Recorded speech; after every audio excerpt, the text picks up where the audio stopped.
अस्सलाम वालेकुम दोस्तों, मैं हूं ज़फ़र इकबाल और आप देख रहे हैं आपका अपना चैनल टेक एंजाइम। तो आज हम अगले इसी यूनिट की अगली एक्सरसाइज की तरफ यानी तीसरी एक्सरसाइज की तरफ चलते हैं। आइए पहले उस पे थोड़ा सा उस क्वेश्चन को हमें देखने की ज़रूरत है। क्वेश्चन हमारे पास ये है कि write a program that take two number as input, यानी कोई भी प्रोग्राम लें और उसमें वो दो नंबर जो है वो आपसे इनपुट के तौर पर ले and display their greatest common divisor GCD. ये जीसीडी आप लोग जो है ये आपने छोटी क्लासेस में पहले पढ़ा होगा, ये पांचवी छठी सातवीं में हो सकता है ये आपने, बल्कि हो सकता है उससे छोटी क्लासेस में भी किया हो। तो ये ग्रेटेस्ट कॉमन डिवीजर जो है यूक्लिडियन मेथड के थ्रू, तो ये इस मेथड को इस्तेमाल करते हुए हमने ये काम करना। अच्छा, अब सबसे पहले तो हमें ये अगर फर्ज करें नहीं पता तो हमें ये समझने की जरूरत है कि जीसीडी यानी ये यूक्लिडियन मेथड के साथ जीसीडी है क्या। अब देखिए मैं आपको एक एग्जांपल देता हूँ।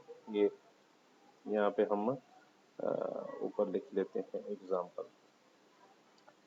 एग्जांपल देखें, फर्ज करें कि हमारे पास दो नंबर हैं, जैसा कि उसमें प्रोग्राम में कहा गया। एक नंबर है 1550 हम कह लेते हैं, और दूसरा है हमारे पास है 340। ठीक है, तो अब इसमें हमने यूज करना है ये मॉडुलस ऑपरेटर। आपको याद होगा मॉडुलस ऑपरेटर यूज होता है। ठीक है, वो हमने यूज करना है। अब ये मॉडुलस ऑपरेटर जो है ये इसको डिवाइड करेगा। ठीक है, 1550 डिवाइडेड बाय, यानी आप कह सकते हैं कि 340। इसको हम यूं भी समझ लें, फिर 1550/340 ऐसे होगा। तो अब जब ये करेगा तो ये राउंड फिगर में नहीं लेगा, क्योंकि इंटीजर है तो ये पूरा पूरा तो होगा नहीं। अब इसमें क्या होगा कि वो बकाया कुछ बच जाता है, उससे बकाया क्या बच जाता है, जितनी बार भी जाता है वो 190। ये असल में है क्या, ये रिमाइंडर है। ठीक है ना, ये रिमाइंडर वाली वैल्यू। ठीक। अच्छा, अब अगली टर्म में वो क्या करेगा कि ये पहली वैल्यू हमारी 1550, ये दूसरी वैल्यू को उठाएगा, इधर रखेगा। ठीक है, दूसरी वैल्यू को उठा के इधर रखेगा और फिर रिमाइंडर को उठा के सेकंड वैल्यू के तौर पर, यानी दूसरी value as a first value आ जाएगी, रिमाइंडर जो होगा वो एज ए सेकंड वैल्यू आ जाएगी। तो अब इस 340 मॉड 190 क्या बकाया है जी, इसमें 150 आ गया। अब ये सेकंड वैल्यू बनी हमारी 190, 190 को फर्स्ट वैल्यू ले लिया और 150 को सेकंड वैल्यू ले लिया। तो अब रिमाइंडर क्या आ गया, 40 आ गया। अब उसके बाद फिर नीचे आगे की तरफ जाते जाएं, ये देखें 150 को ये सेकंड वैल्यू थी, इसको इसने फर्स्ट बनाया, 40 रिमाइंडर था उसको सेकंड बनाया, इनका मॉड लिया तो ये 30 आ गया। अब 40 सेकंड वैल्यू बनाई, सॉरी फर्स्ट वैल्यू बनाई, और रिमाइंडर को यहाँ पे सेकंड वैल्यू बनाया तो ये 10 आ गया। और 30 मॉड 10 करें तो ये पूरा पूरा जीरो आ जाता है, यानी पूरा पूरा डिवाइड हो गया। अब यहाँ पर 10 जो होगा हमारा, वो असल में क्या है, वो जीसीडी है, ग्रेटेस्ट कॉमन डिवीजर है, जो 1550 जैसी बड़ी वैल्यू को कर सकता है। ठीक है जी, डिवाइड कर सकता है। इसका प्रोग्राम बनाना है, तो प्रोग्राम काफी लंबा हो जाएगा, मैंने आपको बना दिया आपको समझाने के लिए। एक बार हम चलते हैं, यहाँ पे देखें ये मेन हमने शुरू किया, दो वेरिएबल हमने ले लिए, पहली वैल्यू दूसरी वैल्यू के तौर पर फर्स्ट और सेकंड, और उसके बाद एक ले लिया यहाँ पे रिमाइंडर। तो ये दो इनपुट आ गई हमारे पास, पहली इनपुट और इसको स्टोर किया हमने फर्स्ट में, दूसरी इनपुट और इसको स्टोर किया हमने सेकंड में। और यहाँ पर ये देखें हमने, हमारे सिलेबस में है ही फॉर लूप। ठीक है ना, तो हमने फॉर लूप चलाया हुआ है। ये फॉर लूप की एक डिफरेंट स्टाइल से एग्जीक्यूशन है जो मैंने आपको दिखाई है। इसमें आपको पता है कि इसका जो पूरा तरीकाकार है फॉर लूप का, यहाँ पे मैं एक बार अगर लिख भी दूँ आपको, जो पूरी एग्जीक्यूशन होती है वो तो ये होता है कि फॉर, और यहाँ पे हम इनिशियलाइजेशन करते हैं, फिर सेमीकोलन देते हैं, फिर कंडीशन देते हैं, और फिर सेमीकोलन दे के इंक्रीमेंट वाला पार्ट आता है या डिक्रीमेंट वाला पार्ट आता है।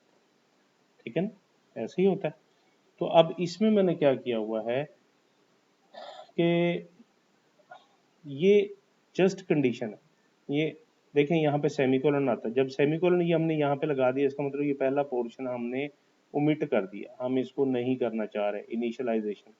ठीक है, क्यों, हमने कंडीशन लगानी है दूसरे एलिमेंट पे, दूसरे वेरिएबल सेकंड पे, उसको हम वैल्यू तो यहाँ पे पहले दे चुके हैं, इसलिए हमें इनिशियलाइजेशन की जरूरत नहीं है, हमने लगा दिया सेमीकोलन।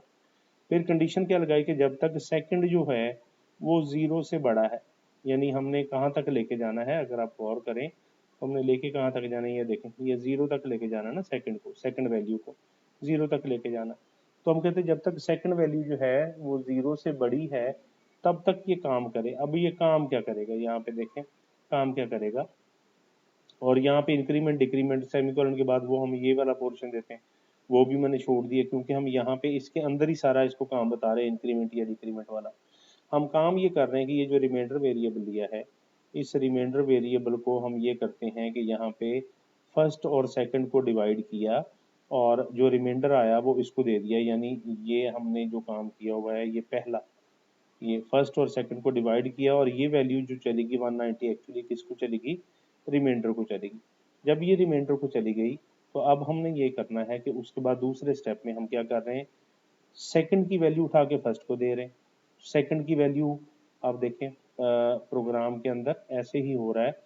सेकंड की वैल्यू, ये सेकंड की वैल्यू हमने दे दी किसको, फर्स्ट को, और जो रिमाइंडर होता है वो आता है सेकंड वैल्यू के तौर पर।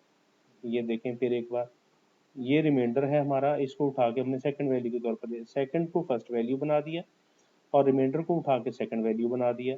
तो यही सारा कुछ हमने यहाँ पे किया है कि पहले उनको डिवाइड किया, ये रिमाइंडर में जो वैल्यू आ गई वो ली, फिर सेकंड की वैल्यू उठा के फर्स्ट की जगह पर रख दी और रिमाइंडर की वैल्यू ये वाली जो है ये उठा के सेकंड को दे दी।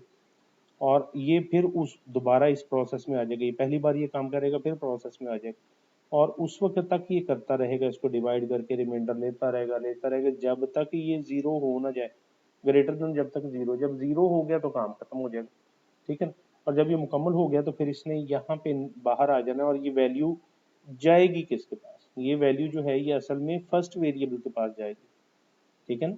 यहाँ पे अगर आप गौर करें तो ये किसके पास जाएगी, ये फर्स्ट वेरिएबल के पास जाएगी। ये देखें ये जो ज़ीरो है ये हमारा कहाँ पर आता है, ये जो बकाया बच जाता है, ये तो ज़ीरो तो आंसर आया ना, हमने यहाँ तक जाना। ये वाली वैल्यू जो है ये उठा के हम कहाँ पे लाते हैं, फर्स्ट के तौर पर। जैसे ये 340 यहाँ पे लाए तो ये किस पे जाएगा, फर्स्ट में जाएगा। तो हमें ये जो है 10 हमारा ये बनेगा जीसीडी, यानी फर्स्ट वैल्यू जो है ये हमारी जीसीडी बनेगी। अब इसी, अगर आपकी आसानी के लिए हम इसी एग्जांपल को यानी 1550 और 340 इसी को हल कर लेते हैं ताकि हमें आसानी हो जाए चेक करने में। यहाँ पे जाते हैं, हम देते हैं पहली वैल्यू दे देते हैं 1550 और दूसरी दे देते हैं 340। लें जी, ये देखें ग्रेटेस्ट कॉमन डिवीजर जीसीडी कितना है, 10, और यही हमारी एग्जांपल में भी निकला था, ठीक है। तो ये था हमारा आज का तीसरा और ये आज का प्रोग्राम, थर्ड इसके जो एक्सरसाइज है उसका हिस्सा। अगले लेक्चर में इंशाल्लाह अगले प्रोग्राम के साथ दोबारा हाजिर होंगे, तब तक के लिए इजाज़त दीजिए, अल्लाह हाफ़िज़।